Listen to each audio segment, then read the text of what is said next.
Jeeva today பார்வையாளர்களுக்கு வணக்கம். இன்றைய நேர்காணலில் மூத்த பத்திரிகையாளர், அரசியல் ஆய்வாளர் உங்கள் பிரியன் அவர்கள். சார் வணக்கம். சார் வணக்கம். சார், ஹரியானா காஷ்மீர் ரிசல்ட் வந்துருச்சு.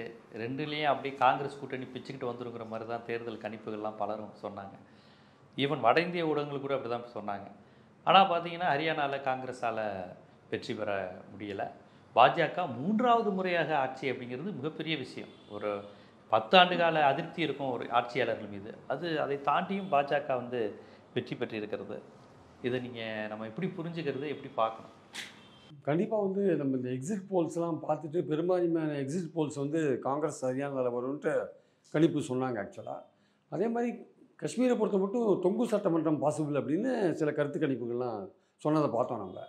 ஆனால் இப்போ எக்ஸாக்டாக பார்த்தீங்கன்னா இங்கே பாஜக இங்கே ஆட்சியில் வந்தது மட்டும் இல்லாமல் அங்கே காங்கிரஸ் என்சி கூட்டணி அங்கே ஆட்சியை பிடிக்கிற அளவுக்கு காஷ்மீரில் வந்திருக்கிறத நம்ம பார்க்குறோம். அன்லெஸ் பாஜக இடையில பூந்து ஏதாவது கோல்மால் குளறுபடி பண்ணாங்களே தவிர நியாயமாக பார்த்தீங்கன்னா அது என்சியும் காங்கிரஸும் கூட்டு சேர்ந்து ஒரு மந்திரி சபை அமைக்க வேண்டிய நிலை தான் அங்கே சீட்டு வந்திருக்கிறத பார்க்கும்போது தெரியுது. இது ஹரியானாவை பொறுத்த மட்டும் நிச்சயமாக எல்லாருக்குமே அதிர்ச்சி. காத்தால ஒரு 9 மணி வரையும் பார்த்தீங்கன்னா காங்கிரஸ் 70 இடங்களில் லீடிங்கில் இருந்தது. அப்புறம் அப்படியே கடகடகடன்னு குறைஞ்சி கடைசியில் பிஜேபி மேலே போக ஆரம்பிச்சிது. நடுவில் ஜெயராம் ரமேஷ் வேறு எலெக்ஷன் கமிஷனை பற்றி சொல்லியிருந்தார். இந்த லீடிங் விஷயங்களை மாற்றி மாற்றி அனௌன்ஸ் பண்ணி நிர்வாகத்துக்கு ஒரு ப்ரெஷர் பண்ணுறாங்க. பிஜேபி வின் பண்ணுற மாதிரியான ஒரு ப்ரெஷரை கொடுக்குறாங்க. ஸோ தட் அந்த கவுண்டிங்கில் கோல்மால் பண்ண முடியும். கோல்மால் பண்ண முடியும்னு அவர் சொல்லலை. நிர்வாகத்துக்கு ப்ரெஷர் கொடுத்தா பாஜக லீடிங்கில் இருக்கிற மாதிரி அவங்க மாற்றி விஷயத்தை பண்ணுவாங்கன்ற மாதிரி அந்த டோனில் தான் அவர் சொல்கிறார் ஆக்சுவலாக. ஸோ அது மாதிரி பண்ணாங்கன்னு சொல்கிறார். எலெக்ஷன் கமிஷன் அதை மறுத்தாங்க வச்சுக்குவாங்க. ஆனால் இந்த விஷயங்கள் அப்படியே ஒரு 70 வரையும் போனது அப்படியே திருப்பி கீழே இறங்குறது மேலே வருதுன்றது ஏதோ இந்த ரேஸில் ஒரு குதிரை முன்னாடி போகும்போது பின்னாடி ஓடிட்டு இருக்கிற குதிரை டக்குன்னு முன்னாடி வருது பார்த்தீங்களா, அந்த மாதிரியான ஒரு விஷயமா பார்க்குறோம் நம்ம ஆக்சுவலாக. ஸோ இது ஏன் நிகழ்ந்ததுன்னா நம்ம அதுக்குன்னு பிஜேபி விக்டரி ஒரே வெற்றி பெற்றது ஒரேடியாக ஒன்றுமே இல்லை. மக்கள் ஏதோ இதில் இவிஎம்மில் கோளாறு இல்லை இவிஎம்மில் கோல்மால் பண்ணிட்டாங்க அப்படின்னு காங்கிரஸ்காரங்க மாதிரி நம்ம சொல்ல வேண்டிய அவசியம் இல்லை. உண்மையை நம்ம ஒத்துக்கணும். அவங்க தோல்வி அடைகிறோம் தெரிஞ்சு கூட வேலை செய்கிறானுங்க. தோல்வியை வெற்றியாக மாற்றுறாங்க சார். நீங்கள் அவங்க எலெக்ஷனை எப்படி எடுத்துக்கிறாங்கன்னா அது ஒரு பெரிய ஒரு சேலஞ்சு மாதிரி எடுத்துக்கிறாங்க. ஒவ்வொரு எலெக்ஷனும் ஒரு முனிசிபாலிட்டி எலெக்ஷன்லேருந்து எல்லாமே வடநாட்டில், இங்கே இல்லை வடநாட்டில் அவங்க எல்லாமே ஆர்எஸ்எஸ்காரங்க கொஞ்ச நாளாக ஆர்எஸ்எஸ்க்கும் பாஜகவுக்கும் உறவு நிலை சரியில்லை. அதனால தான் முட்டல் வந்திருந்தது. நட்டாலாம் மோதியிருந்தார். இப்போ அந்த ஹரியானா எலெக்ஷன் போது அவங்க ஒரு சமரசம் ஆகி வீட்டுக்கு வீடு போய் பிரச்சாரம் பண்ணணும் ஆர்எஸ்எஸ் முடிவு பண்ணி பிரச்சாரம் பண்ண ஆரம்பிச்சிட்டாங்க. வீட்டுக்கு வீடு. இப்போ ஆர்எஸ்எஸ் வெர்சஸ் மோடி கான்செப்ட் முடிஞ்சிருச்சா? சண்டை முடிஞ்சா? இப்போ ஏன்னா ஆர்எஸ்எஸ் வெர்சஸ் மோடி சண்டை முடிஞ்சிருச்சா? ஆர்எஸ்எஸ் வெர்சஸ் பாஜக சண்டை? ஆர்எஸ்எஸ் வெர்சஸ் பாஜக சண்டை முடிஞ்சு போச்சு. மோடி சண்டை. மோடி இப்போ மோடியே நீங்கள் அடக்கி வாசிக்க சொல்லிட்டாங்கல்ல ஆர்எஸ்எஸில். ஹரியானா எலெக்ஷன்ஸில் பல போஸ்டர்களில் மோடியோட படமே கிடையாது. ஒரு காமன் மேன் பேசுகிற மாதிரியான படங்கள் தான். நாங்கள் அது பண்ணினோம், விவசாயிகளுக்கு இவ்வளோ கொடுத்தோம் அவ்வளோ கொடுத்தோம் அப்படின்னு அந்த மாதிரி போட்டு அவங்க ஓட்டு கேட்டாங்களே தவிர மோடி படத்தை போடலை. ஆர்எஸ்எஸ் மோடி படத்தை போடக்கூடாதுட்டாங்க. போட்டிங்கன்னா உங்களுக்கு ஓட்டு வராது, நாங்கள் கிரவுண்ட் லெவலில் கீழே இறங்கி வேலை செய்கிறோம், மோடி படத்தை போடாதீங்க. கடைசியில் ஒரு வார பிரச்சாரத்தில் மோடி அதிக அளவுக்கு அங்கே போவே இல்லையே. ஹரியானாக்கு அதிக அளவுக்கு போவே இல்லையே. அதனால் மோடி ஒரு ஆன்டி இன்குமென்சியில் முக்கியமான ஆசாமியாக இருக்கார். அவர் தான் ரெட்டை இன்ஜின் கவர்மெண்ட்டுன்னு சொன்னார் இல்லையா. ஆனால் அங்கே என்ன நடந்துடுதுன்னா காங்கிரஸ் ரொம்ப மிதப்பில் இருந்துட்டாங்க. ஏன்னா எல்லாருமே வின் பண்ண போகிறது. ராகுல் காந்தி போகிற இடத்துலலாம் ஏக கூட்டம். சரி நம்ம கண்டிப்பாக வின் பண்ணுவோம் அப்படின்னு தெரிஞ்ச பிறகு அவங்களுக்குள்ளே இருக்கிற கோஷ்டி பூசல். ஒரு பக்கம் பூபேந்திர ஹூடா இருக்கார், அவர் ஷெல்ஜா, அப்புறம் இவர் சுர்ஜிவாலான்னு ஒருத்தர் இருக்கார். காங்கிரஸ் முன்னாள் முதல்வர்களுக்கிடையே மோதல். ஹூடா தான் முன்னாள் முதல்வர், ஷெல்ஜா முதல்வர் கிடையாது. அப்புறம் ரஞ்சித் சிங் சுர்ஜிவாலா அவரும் முதல்வர் கிடையாது. ஆனால் அவர்லாம் ஒரு பாப்புலர் லீடர். ஷெல்ஜா பட்டியல் நடத்த லீடர். அது மாதிரி இருக்கும்போது இவங்க 3 பேருக்குள்ள காங்கிரஸ் யார் சீஃப் மினிஸ்டர்னு ஒரு முட்டல் மோதல் ஏற்கனவே இருக்குது. அதில் இப்போ தான் ராகுல் காந்தி கூப்பிட்டு அவங்கள சமாதானப்படுத்தினா கூட ஒரு பெண் இதுவரையும் ஹரியானாவில் முதல்வராக வந்ததில்லை, எனக்கு தான் கொடுக்கணும் அப்படின்னு அந்த அம்மா போர்க்குடியை தூக்கினது மட்டும் இல்லாமல் பட்டியல் இனத்தவர் ஓட்டு 20% இருக்குது ஹரியானாவில். அதனால் பட்டியல் இனத்தவர் இருக்கிற தொகுதிகளெல்லாம் நம்ம வின் பண்ணி நம்ம ஆட்களை நிறைய எம்எல்ஏ ஆக்கணும்னு அவங்க பார்த்தாங்க. ஹூடா என்ன பண்ணார், அந்த இடத்துலலாம் ஷெல்ஜாவோட காலை வாரணும், ஷெல்ஜாவுக்கு அதிக அளவு எம்எல்ஏக்கள் வரக்கூடாதுன்னு உள்கட்சி காலை வாடுறது, உள்ளே காலை வாடுறது, உன் காலை நீ வர என் காலை நீ வரன்ட்டு அந்த மாதிரி ஹூடாவே பின்னணியில் இருந்தார்ல. ரொம்ப நேரம் ரொம்ப கவுண்டில் ஹூடாவே பின்னணியில் இருந்தார். அப்புறம் தான் முன்னணிக்கு வந்தார் ஆக்சுவலாக. ஸோ அப்படி இருக்கும்பொழுது அவங்களுக்குள்ளே இருக்கிற அந்த கோஷ்டி இருக்குல்ல, அது ரொம்ப கடுமையாக வேலை செஞ்சுருக்கு. ஒன்று அவங்க மிதப்பில் இருந்தாங்க, ரெண்டாவது கோஷ்டி மோசமாக வேலை செஞ்சுருக்கு, மூணாவது வந்து 10 வருஷ கால பாஜக ஆட்சியில் ஆன்டி இன்குபன்சி இருந்ததுன்னா இருந்தது, ரொம்ப மோசமாக இருந்தது. மல்யுத்த வீராங்கனைகள் அங்கே போய் சேர்ந்தது, அந்த பிரச்சாரம், அன்எம்ப்ளாய்மெண்ட் ப்ராப்ளம், விலைவாசி ப்ராப்ளம், அங்கே இருக்கிற சட்டம் ஒழுங்கு ப்ராப்ளம், வீடுகளை இடிக்கிற ப்ராப்ளம், முஸ்லீம் வீடுகளை இடிக்கிற ப்ராப்ளம், இந்த மாதிரி பல ப்ராப்ளம், அக்னிவீர் அந்த திட்டத்தில் இருக்கிற குறைபாடுகள், கோளாறுகள், அதனால் இளைஞர்களின் கோபம், இந்த மாதிரி பல விஷயங்கள் இருந்தது. இது எல்லாத்தையும் அவங்க சரி பண்ணாங்க. பாஜக அக்னிவீருக்கு வந்து இடஒதுக்கீடு கொடுக்கறது போன்ற விஷயங்கள்லாம் பண்ணாங்க. அப்புறம் வந்து கிராமத்தில் இருக்கிற வில்லேஜ் பஞ்சாயத்து சீஃபோட ஃபைனான்ஷியல் பவர்லாம் இன்க்ரீஸ் பண்ணாங்க. ஸோ தட் அவங்க வந்து நிறைய பைசா பார்க்கணுன்றதுக்காக அதெல்லாம் பண்ணாங்க. இந்த மாதிரி பல விஷயங்கள் அவங்களும் பண்ணாங்க. அங்கே வந்து நைனி வந்து ஓபிசி சீஃப் மினிஸ்டர், அவர் ஓபிசி, ஓபிசி வந்து 36% இருக்காங்க. அந்த 36%ல் வந்து நிச்சயமாக குறைஞ்சபட்சம் ஒரு 30% ஓட்டை நம்ம வாங்கணுன்ட்டு திட்டமிட்டு வேலை செஞ்சாங்க. அது மட்டும் இல்லாமல் சின்ன சின்ன காஸ்ட்லாம் இருக்குது இல்லையா, அதெல்லாம் சேர்த்து நம்ம ஓட்டு போடணும். ஏன்னா பெரும்பாலும் வந்து ஜாட் இருக்காங்களே, அவங்கள விவசாயிகள் அவங்களாம் நில உடைமையாளர்கள், அவங்க தான் விவசாய போராட்டத்தில் முக்கியமாக கலந்துனாங்க. அவங்கக்கிட்ட வேலை செய்கிறவங்க பட்டியல் இனத்தவர், அவங்க 20% இருக்காங்க. ஒரு 42%, முஸ்லீம்ஸ் ஒரு 7% இருக்காங்க. 49% ஓட்டு சாலிடாக, அதில் ஒரு 45%ஆவது காங்கிரஸுக்கு வரணும். அப்போது இந்த 45% அங்கே போச்சுன்னா என்ன பண்ணுறதுன்னு நம்மளாங்க, ஜாட்டில் எவ்வளோ பேரை கவர் பண்ண முடியுமோ நம்ம போடுறவங்க போடட்டும். ஜாட் இல்லாத பட்டியல் இனத்தவர் இல்லாத மற்ற காஸ்ட் இருக்காங்கல்ல, எல்லாரையும் கன்சால்டேட் பண்ணுன்னு சொல்லிட்டு அதில் ஒர்க் பண்ணாங்க பாஜக. ஆமாம், சோஷியல் இன்ஜினியரிங் அதில் ஒர்க் பண்ணாங்க. அதில் ஒர்க் பண்ணி என்ன பண்ணாங்க, கண்டிப்பாக அந்த ஒர்க் பண்ணது தான் வந்து அவங்களுக்கு ஹெல்ப் பண்ணியிருக்கு. அது மட்டும் இல்லாமல் ஆன்டி இன்குபன்சி பிஜேபிக்கு கடுமையாக இருக்குதுன்னு தெரியும், பாஜகவுக்கு தெரியும். அவங்க என்ன பண்ணாங்க, இந்த ஜனக் பார்ட்டி தனியாக வந்துருச்சு, அது பார்லிமெண்ட் தேர்தலே தனியாக வந்துருச்சு. அப்புறம் ஆம் ஆத்மி கெஜ்ரிவால் வெளியில் வந்தார். அதே மாதிரி இந்தியன் நேஷனல் லோக்தள் ஐஎன்எல்டி இருக்குல்ல, இவங்கெல்லாம் தனித்தனியாக போட்டி போட்டாங்க. தனித்தனியாக போட்டி போடும்போது பாஜகவுக்கு எதிரான ஓட்டு இருக்குல்ல, அது வந்து காங்கிரஸுக்கு போல பல்வேறு விதமாக பிரிஞ்செடுத்து ஜாட் ஓட்டு காங்கிரஸ் ஒரு கோஆர்டினேட் பண்ணுறதுக்கான காங்கிரஸுக்கு வந்து கீழே ஆர்கனைசேஷன் இல்லை சார். காங்கிரஸுக்கு வந்து மக்களாக பார்த்து ஓட்டு போட்டால் தான் உண்டு. ஆனால் அப்படி ஓட்டு போடுற மக்களையும் மாற்றி பிஜேபிக்கு ஓட்டு போடுற அளவுக்கு பிஜேபிக்கு கீழே ஸ்தாபன பலம் இருக்குது, ஆர்கனைசேஷன் இருக்குது. ஆனால் காங்கிரஸுக்கு வந்து கீழே ஆர்கனைசேஷன் கிடையாது. ராகுல் காந்தியோட செல்வாக்கு உயர்ந்துட்டு இருக்கு, அவர் பேசுகிற மீட்டிங்கு கூட்டம் வருது, காங்கிரஸுக்கு ஆதரவு இருக்குது. ஆனால் அந்த மக்களை வந்து ஓட்டாக கன்வெர்ட் பண்ணக்கூடிய அந்த கெப்பாசிட்டி வந்து காங்கிரஸுக்கு இல்லை. கீழே வந்து கட்டமைப்பு இல்லை. ஆனால் பிஜேபிக்கு கட்டமைப்பு இருக்குது, அதிகாரம் இருக்குது, பணபலம் இருக்குது, ஆள் பலம் இருக்குது, அடியாள் பலம் இருக்குது, அதானி பலம் இருக்குது, அம்பானி பலம் இருக்குது.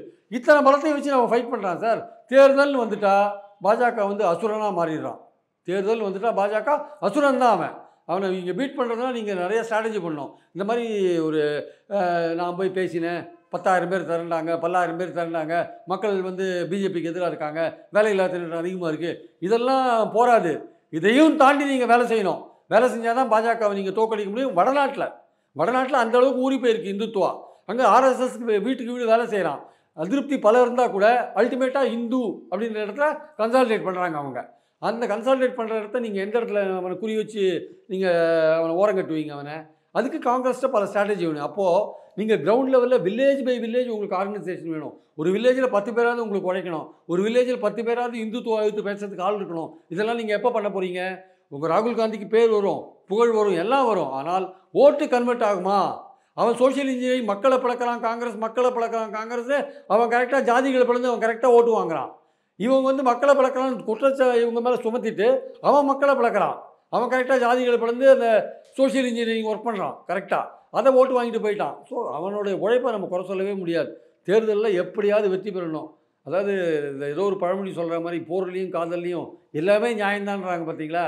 எந்த அதர்மம் பண்ணாலும் அது நியாயம்தான்ற மாதிரி பாஜகவை பொறுத்த மட்டும் தேர்தலில் வெற்றி பெறத்துக்கு என்ன வேணால் பண்ணலாம், அது அதர்மமாக இருந்தாலும் கவலை இல்லை அப்படின்றது அவங்களுடைய பாலிசி.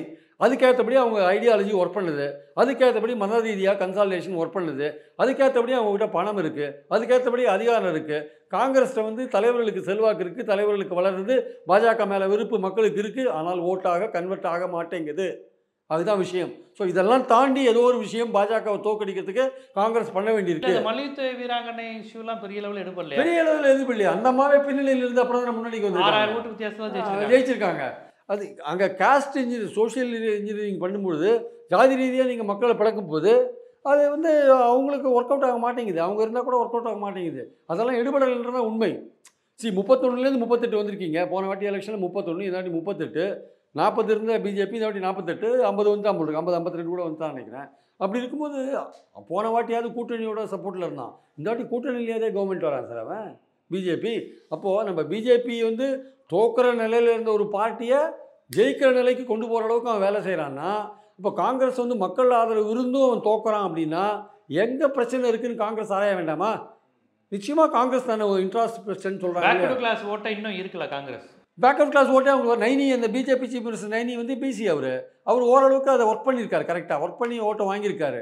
அதே மாதிரி ஜாட்லேயும் ஒரு குறிப்பிட்ட ஜாட்டோட ஓட்டையும் அவர் வாங்கியிருக்காங்க அவங்க, அதுலேயும் நம்ம இல்லைன்னு சொல்ல முடியாது. ஜாட் மக்கள் எதிர்ப்பும் இல்லையா? ஜாட் மக்கள் விவசாயிகள் போராட்டத்தில் பாஜக எதிர்ப்பு, மல்யுத்த வீராங்கனை போராட்டத்தில் பாஜக எதிர்ப்பு, வேலையில்லா திண்டாட்டம் எக்கச்சக்கமா இருக்கு, அக்னிவீர் திட்டத்துல பாஜக எதிர்ப்பு, இவ்வளவும் சொல்லி பாஜக தான் செய்யுது. ஆமாங்க, ஜாட்டு பட்டியலினத்தோர் ஓட்டி தவிர மற்ற ஓட்டெல்லாம் வாங்கிட்டாங்கன்னா என்ன பண்ணுவீங்க? மற்ற ஓட்டெல்லாம் கன்சாலிடேட் பண்ணுறான்ல. அப்போ மற்ற காஸ்ட் ஓட்டெல்லாம் கன்சாலிடேட் பண்ணுறாங்க. ஓபிசி ஓட்டை கம்ப்ளீட்டாக கன்சாலிடேட் ஓட்டு கிடைக்கல பாஜக. ஜாட் ஓட்டு கொஞ்சமாவது கிடைச்சிருக்கும் சார், அதுக்கும் ஒரு ஜாட் ஓட்டு இந்த தனியாக போன கட்சிகள் கொஞ்சம் பிரிஞ்சு போயிருக்கும். ஜாட் அதிகமாக இருக்கிற, ஜாட் வெற்றியை நிர்ணயிக்கிற 19 தொகுதிகளில் 11 தொகுதிகளில் பாஜக வின் பண்ணியிருக்கான்.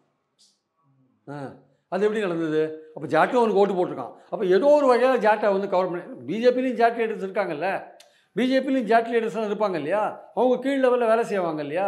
ஸோ ஏதோ ஒரு எப்படி உத்தரப்பிரதேசில் எப்படி கன்சாலிடேட் பண்ணுறாங்களோ, சோஷியல் இன்ஜினியரிங் பண்ணி யாதவை தனியாக பிரித்து யாதவ் தவிர மற்ற ஓபிசியை பிரிக்கிறாங்க பார்த்தீங்களா, அந்த மாதிரியான கன்சாலிடேஷன் இங்கே பண்ணுறாங்க. ஜாட்டுக்கு எதிராக ஒரு குரூப்பை சேரு, ஜாட்டுக்கு எதிராக மற்ற கம்யூனிட்டியெல்லாம் ஒன்று சேரு, ஜாட்லேயும் கொஞ்சம் முடிஞ்சா இழுக்கப்பாரு, பட்டியலினத்தவரை கொஞ்சம் இழுக்கப்பாரு அப்படின்னு ஒட்டுமொத்தமாக அவங்களுக்கு காங்கிரஸுக்கு போக முடியாதபடி என்னென்ன பண்ணணுமோ அதெல்லாம் அவங்க. பிராமின்ஸ் ஓட்டு காங்கிரஸ், அது பாஜக தான், அதுவும் பிஜேபி தான். காங்கிரஸ் பிராமணர்கள் பொதுவாக வந்து பிஜேபிக்கு தான் சார் ஓட்டு போடுவாங்க இன்றைக்கி இருக்கிற நிலமையில். அவங்க அதுதான் சேஃபு, சனாதன தர்மத்தை பாதுகாக்கிறதுக்கு பிஜேபி தான் கரெக்டுன்னு அவங்க நினைக்கிறாங்க. அதனால் பிராமணர்கள் அதுக்கு தான் ஓட்டு போடுவாங்க. காங்கிரஸ் வந்து சார் ஜாதிவாரி கணக்கெடுப்பு ஓபிசியோட நன்மைக்காக ராகுல் காந்தி பேசுகிறாரு சார். ஆனால் அதை பேசுகிறதையே என்ன சொல்கிறாங்க, பிஜேபியில் ஜாதி ரீதியாக மக்களை பிரிக்கிறார். அப்போது அந்த எதுக்காக அந்த ஜாதிவாரி கணக்கெடுப்புன்ற அந்த உண்மையான அந்த நோக்கம் இருக்குல்ல, அதை மக்கள்கிட்ட கொண்டு சேர்க்க வேண்டியது காங்கிரஸோட கடமை இல்லையா? அதையும் ஒழுங்காக பண்ண மாட்டேங்கிறீங்க. அதே ஓபிசி ஓட்டு 36% இருக்கிற ஓபிசி ஓட்டில் நீங்கள் குறைஞ்சபட்சம் 15% அது எடுக்க வேண்டாமா?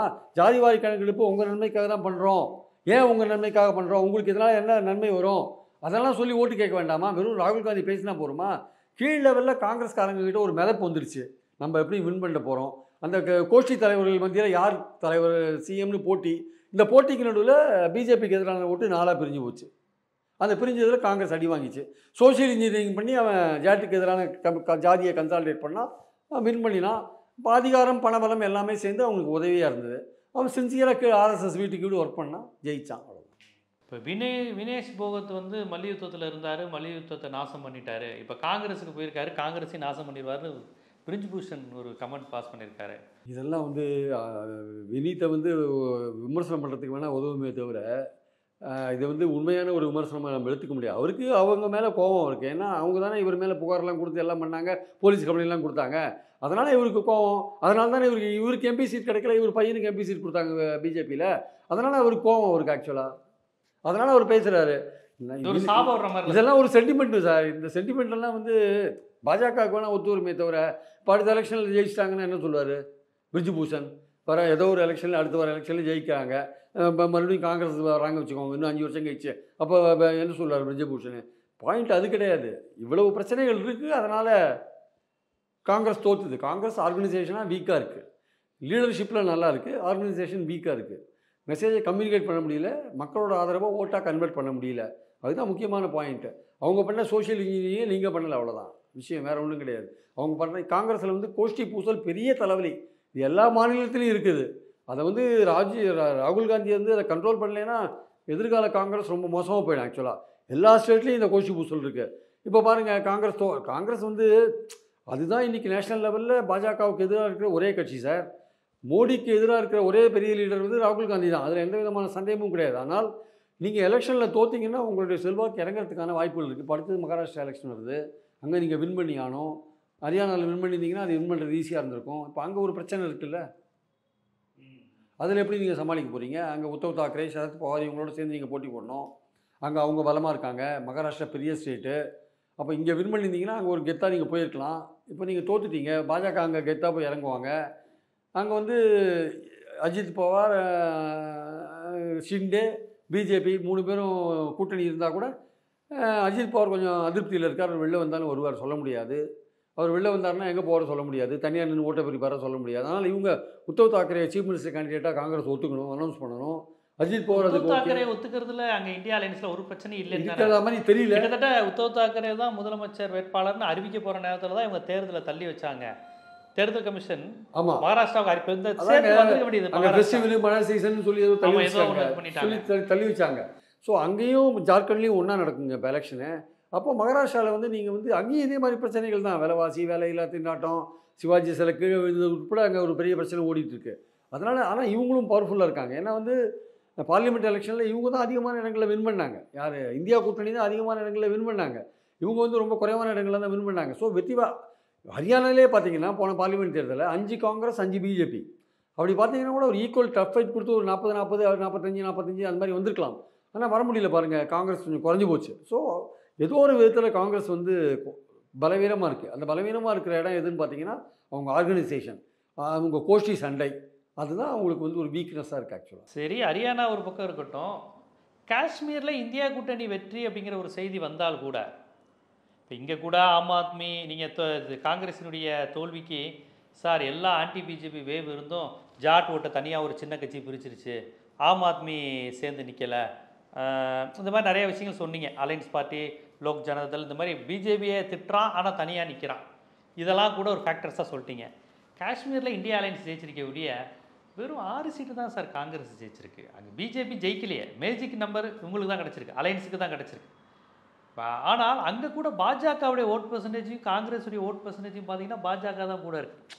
தனித்தனி கட்சியாக பார்த்தீங்கன்னா அவன் பலமாக தான் இருக்கிறான். நேச்சுரலி சார் இவங்க இயல்பாக கூட்டணி வச்சுமே தான் ஜெயிக்கிறாங்க. இப்போ அங்கே ஜெயிச்சிருக்கிறது தேசிய மாநாட்டு கட்சி தான். காங்கிரஸ் அலைன்ஸ் வச்சிருக்கு. கிட்டத்தட்ட அவங்களுக்கு 30 சீட்டு கிட்ட கொடுத்து 6 சீட்டு கிட்ட தான் வெற்றி பெறுகிற நிலையில் இருக்கிறாங்க. அப்போ காஷ்மீர் மாதிரியான பகுதியில் கூட காங்கிரஸ் வந்து பலம் பெறலை, கூட்டணியில் தான் நிற்கிறாங்க. அப்படி தானே? இல்லை, காஷ்மீரை பொறுத்த மட்டும் காங்கிரஸ் வந்து பலமாக இல்லைன்றது தான் உண்மை. அது ஃபேக்ட். அது ஆக்சுவலாக பலமாக இல்லைன்றது உண்மை. அங்கே கட்சியை குலாம் நபி ஆசாத் இருந்தார் சார், அவர் கட்சியை விட்டு விலகி போயிட்டார். அவர் இருந்தபோது ஓரளவுக்கு கட்சி இருந்ததுங்க. அதுக்கப்புறம் அங்கே எடுத்து வளர்க்குறதுக்கான தலைவர்கள் யாருமே கிடையாது. அவருக்கு துரோகம் பண்ணிட்டு அவர் எங்கே இருக்காருன்னு தெரியல. எங்கே அவர் போனவர் காணா போயிட்டார். கொஞ்ச நாள் வந்து மோடியோட புகழ் தனியாக கட்சி ஆரம்பிக்க போகிறதா, தனியாக கட்சி ஆரம்பித்தார். அதுவும் எடுபடல ஆக்சுவலாக. இந்த எலெக்ஷனில் அவங்க போட்டி போடலாங்க ஆக்சுவலாக. ஸோ அவர் மோடி புகழ் பாடிந்தார், ஏதோ பதவி கிடைக்கும்னு பார்த்தாரு. அது அப்படியே ஒரு இன்னும் கொஞ்ச நாள் அவர் காணா போயிட்டு வச்சுக்கோங்க. ஸோ அதனால் காங்கிரஸ் அங்கே வளர்க்குறதுக்கு ஆள் இல்லை. பட் என்சி வந்து அந்த ஊர் கட்சி அது ஆக்சுவலாக. பிடிபி மஃப்டி முகமது ஆரம்பித்த கட்சி, அது அந்த ஊரோட கட்சி அது ஆக்சுவலாக. அதனால் என்சி வந்து பழைய கட்சி, ஷேக் அப்துல்லா காலத்திலேருந்து இருக்கிற கட்சி. அதுக்கு ஒரு செல்வாக்கு இருக்குது ஆக்சுவலாக. பருக் அப்துல்லா, இப்போ உமர் அப்துல்லா வந்திருக்காரு. அதனால் அதுக்கு வந்து நம்ம ஊர் திமுக மாதிரி வச்சுக்கோங்களேன், அதுக்கு ஒரு செல்வாக்கு அங்கே இருக்குது. அது வந்து மாற்ற முடியாது. காங்கிரஸுக்கு வந்து இருந்தது வந்து போச்சு. குலாம் நபி ஆசாத் கொஞ்சம் கொஞ்சமாக போன உடனே அது காலியாக போயிடுது அது ஆக்சுவலாக. இப்போ வந்து மறுபடியும் கொஞ்சம் பிக்கப் பண்ணியிருக்குன்னு தான் நான் பார்க்குறேன் ஆக்சுவலாக. இந்த 6 சீட்ன்றது பிக்கப் பண்ணியிருக்கு. நீங்கள் சொல்கிற ஓட் பர்சன்டேஜ் ஏன் வந்து பிஜேபிக்கு அதிகமாக இருக்குன்னா, பிஜேபி வந்து மொத்தமே 62 சீட்டில் தான் போட்டி போட்டுது. 90 சீட்டில் 62 சீட்டில் அது போட்டி போட்டபோது காங்கிரஸ் வேறு 30 சீட்டில் தான் போட்டி போட்டுது. வேறு பிஜேபி வந்து என்சி வந்து 60 சீட்டில் தான் போட்டி போட்டுது. சிபிஎம் 2 சீட்டில் தான் போட்டி போட்டாங்க. அப்படி பார்க்கும்போது 62 சீட்டில் போட்டி போட்ட பிஜேபி, அதுவும் 43 சீட்டு இருக்கிற ஜம்முவில் வந்து இந்த வாட்டி வந்து ஓட்டுப்பதிவு அதிகம். 70% 80% வரையும் போல இருக்குது ஜம்முவும் காஷ்மீரும் மத ரீதியாக பிரிஞ்சிருக்கு ஆக்சுவலாக. ஜம்முவில் வந்து இந்துஸ் அதிகமாக இருக்காங்க, பிஜேபி சப்போர்ட்டர்ஸு. அங்கே காஷ்மீர் வேலியில் பார்த்தீங்கன்னா முஸ்லீம்கள் அதிகமாக இருக்காங்க. அவங்க பெரும்பாலும் என்சியோட சப்போர்ட்டர்ஸாக இருப்பாங்க, இல்லை பிடிபியோட சப்போர்ட்டர்ஸாக இருப்பாங்க. ஸோ இவங்க இந்த 43 சீட்டு தவிர வேறு பல இடங்கள்லேயும் 62 சீட்டில் 62 சீட்டில் இவங்க நின்றதை விடலாம் அதிகமான இடங்கள்ல அவங்க நிற்கிறாங்க சார். அப்போ நிச்சயமாக அவங்க ஓட் பர்சன்டேஜ் அதிகமாக தான் இருக்கும். ஏன்னா நின்ன இடங்கள் அதிகமாச்சே. இப்போது 22 இடத்துல எடப்பாடி நின்று அவர் வாங்கின ஓட்டு 33% வச்சுக்கோங்களேன். 22 இடத்துல நின்று 33% வாங்கினார். இன்றைக்கி வந்து 34 இடங்கள்ல நின்று 70% தான் வாங்கியிருக்கார். இல்லை 2019 தேர்தலில் பார்த்தீங்கன்னா 34 இடத்துல நின்று 19% வாங்கினார். அப்புறம் இப்போ வந்து பார்த்தீங்கன்னா இப்போ தான் 34%. இப்போ வந்து அப்போ வந்து 22% நின்று 19% வாங்கினார். இப்போ 34 இடத்துல நின்று 70% வாங்கியிருக்காரு. இது நம்பர் ஆஃப் பிளேசஸ் அதிகமாக இருக்குல்ல. நீங்கள் போட்டி போடுற இடங்கள் 22 34 மாறி இருக்குது. ஆனால் 19 வந்து 20 தான் மாறி இருக்குது. 1% தான் ஏறி இருக்குது. அதுவே அவர் என்ன சொல்கிறார், நாங்கள் 1% அதிகமாக வாங்கிட்டோம்னு சொல்கிறார். இப்போ நீங்கள் பிஜேபியும் பார்த்தீங்கன்னா போன வாட்டியோட இந்த வாட்டி அதிகமாக போட்டி போட்டு பர்சன்டேஜ் 11ன்னு காமிக்கிறாங்க. இப்போ பாஜக 62 இடத்துல மற்ற கட்சியோட அதிகமாக போட்டி போடுறீங்கல்ல. அதனால் நிச்சயமாக உங்களுக்கு ஓட் பர்சன்டேஜ், அதுவும் ஜம்முவில் வந்து அதிகமான வாக்குப்பதிவு வேறு இருக்குது, அவங்க வாக்காளர் அவங்க ஆதரவாளர்கள் வேறு அங்கே அதிகமாக இருக்காங்க. கண்டிப்பாக அவங்க வின் பண்ண இடத்துல நல்ல மார்ஜினோட கூட வின் பண்ணியிருப்பாங்க. அதனால் அவங்களுடைய வாக்கு சதவீதம் அதிகமாக இருக்கிறதுக்கு அதிகமானதில் ஒன்றும் ஆச்சரியம் கிடையாது என்பது என்னுடைய கருத்து. ஸோ நம்மளுடைய பாயிண்ட் அது இல்லை. பாயிண்ட் என்னென்னா வந்து இந்த காஷ்மீரை பொறுத்த மட்டும் எக்ஸிட் போலில் சொன்னதை விட மாறி வந்திருக்கு. ஆக்சுவலாக தொங்கு சட்டசபை வரும் அது இதுன்னு சொன்னாங்க. பிஜேபி தனியாக ஒரு கட்சியாக தனித்து சிங்கிள் மெஜாரிட்டியாக வரும் அப்படின்னு சொன்னாங்க. அது மாதிரியும் வரல. ஆனால் என்னென்னா அங்கே பிரச்சனை என்னென்னா, இந்த இன்ஜினியர் ரஷீதுன்னு ஒருத்தர் இருக்கார், அவர் பார்ட்டி அவர் வெளியிட்டாங்க. அவர் வெளியில் விட்டாங்க. அவர் வந்து ஸ்ரீநகர் தொகுதியில் உமர் அப்துல்லாவை போன வாட்டி தோக்கடிச்சார். அவர் வந்து இந்த வாட்டி இந்த வெளியிலே வந்துட்டார். வெளியில் வந்து பிரச்சாரம் பண்ணுறார், அவர் கட்சிக்காக பிரச்சாரம் பண்ணுறார். அவர் யார் ஓட்டை பிரிக்கிறார்னா என்சி ஓட்டை தான் பிரிக்கிறார். மெஹபூபா முக்தி அவங்க இந்தியா கூட்டணியில் இருக்காங்க. ஆனால் காஷ்மீரில் வந்து அந்த கூட்டணியில் இல்லை. அவங்க 3 சீட்டு நம்ம வாங்கியிருக்காங்க. ஆமாம், அவங்க வந்து பிரிச்சுட்டாங்க. அவங்க பல இடங்களில் ஓட்டை பிரிச்சுட்டாங்க. அதனால தான் என்சி காங்கிரஸ் வந்து இன்னும் அதிகமான இடங்கள் பெற வேண்டிய வாய்ப்பு அங்கே மிஸ் ஆகிடுச்சு. ஆக்சுவலாக இவங்கெல்லாம் வந்து எப்படி ஹரியானாவில் பார்த்தீங்கன்னா ராம் ரஹீம்னு ஒரு சாமியாரை விட்டாங்க பிஜேபி பரோலில். அந்த சாமியார் அவனோட ஆதரவாளர்கள்லாம் வந்து பிஜேபிக்கு ஓட்டு போட வச்சுட்டான் போயிட்டு. ஒவ்வொரு எலெக்ஷனையும் அந்த சாமியாரை பரோலில் விட்டுறாங்க சார். அவன் பிஜேபிக்கு ஆதரவாக வேலை செய்யறான். ஜெயிலில் இருக்கிற நாளோட வெளியில் இருக்கிற நாள் தான் அதிகம். இவ்வளவு பரவல் யாருக்கும் கிடைக்காது.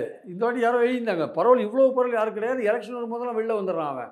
ராம் ரஹீம் சிங்கின்னு ஒருத்தன் அவன் வெளில வந்துடுறான். என்ன பண்ணுறான், பாஜகவுக்கு எல்லாம் ஓட்டு போடுறதுக்கு ஏற்பாடு பண்ணுறான். அதுவும் ஒரு காரணம். பாஜக அங்கே வந்ததுக்கு அதுவும் ஒரு காரணம், ஒரு சின்ன ரீசன்.